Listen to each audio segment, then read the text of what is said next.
Hurry and Habit. No doubt you have many problems, domestic, social, physical, and financial, which seem to you to be pressing for instant solution. You have debts that must be paid, or other obligations that must be met. You are unhappily or inharmoniously placed, and feel that something must be done at once. Do not get into a hurry and act from superficial impulses. You can trust God for the solution of all your personal riddles. There is no hurry. There is only God, and all is well with the world. There is an invincible power in you, and the same power is in the things you want. It is bringing them to you, and bringing you to them. This is a thought that you must grasp, and hold continuously that the same intelligence that is in you is in the things you desire. They are impelled toward you as strongly and decidedly as your desire impels you toward them. The tendency, therefore, of a steadily held thought must be to bring the things you desire to you, and to group them around you. So long as you hold your thought and your faith right, all must go well.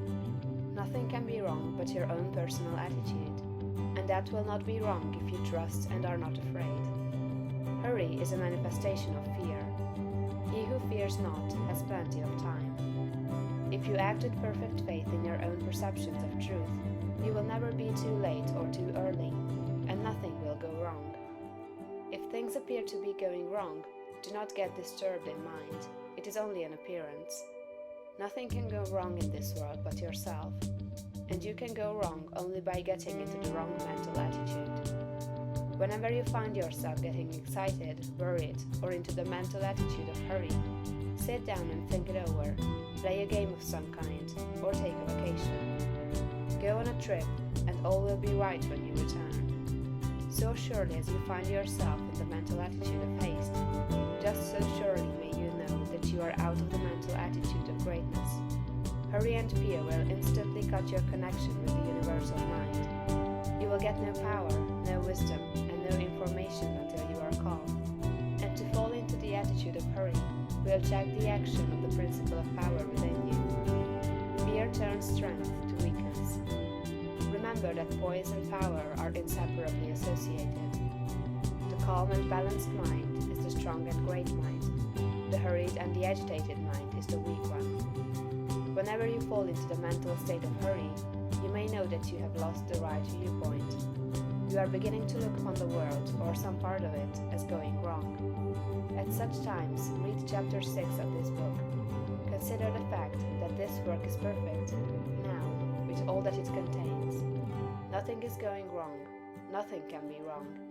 Be poised, be calm, be cheerful. Have faith in God.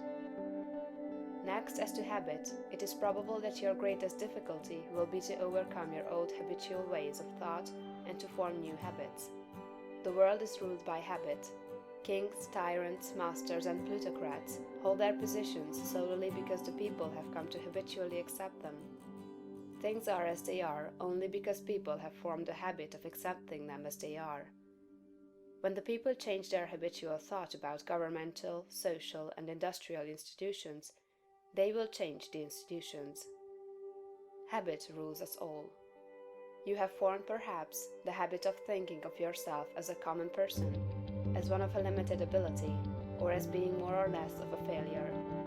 Whatever you habitually think yourself to be, that you are. You must form now a greater and better habit. You must form a conception of yourself as a being of limitless power, and habitually think that you are that being. It is the habitual, not the periodical thought that decides your destiny. It will avail you nothing to sit apart for a few moments several times a day to affirm that you are great, if during all the balance of the day, while you are about your regular vocation, you think of yourself as not great. No amount of praying or affirmation will make you great, if you still habitually regard yourself as being small. The use of prayer and affirmation is to change your habit of thought. Any act, mental or physical, often repeated, becomes a habit. The purpose of mental exercises is to repeat certain thoughts over and over, until the thinking of those thoughts becomes constant and habitual. The thoughts we continually repeat become convictions. What you must do is to repeat the new thought of yourself until it is the only way in which you think of yourself. habitual thought, and not environment or circumstance, has made you what you are. Every person has some central idea or thought form of himself, and by this idea he classifies and arranges all his facts and external relationships. You are classifying your facts either according to the idea that you are a great and strong personality, or according to the idea that you are limited, common, or weak. If the latter is the case, you must change your central idea. Get a new mental picture of yourself. Do not try to become great by repeating mere strings of words or superficial formulas, but repeat over and over the thought of your own power and ability until you classify external facts and decide your place everywhere by this idea. In another chapter will be found an illustrative mental exercise and further directions on this point. End of chapter 12.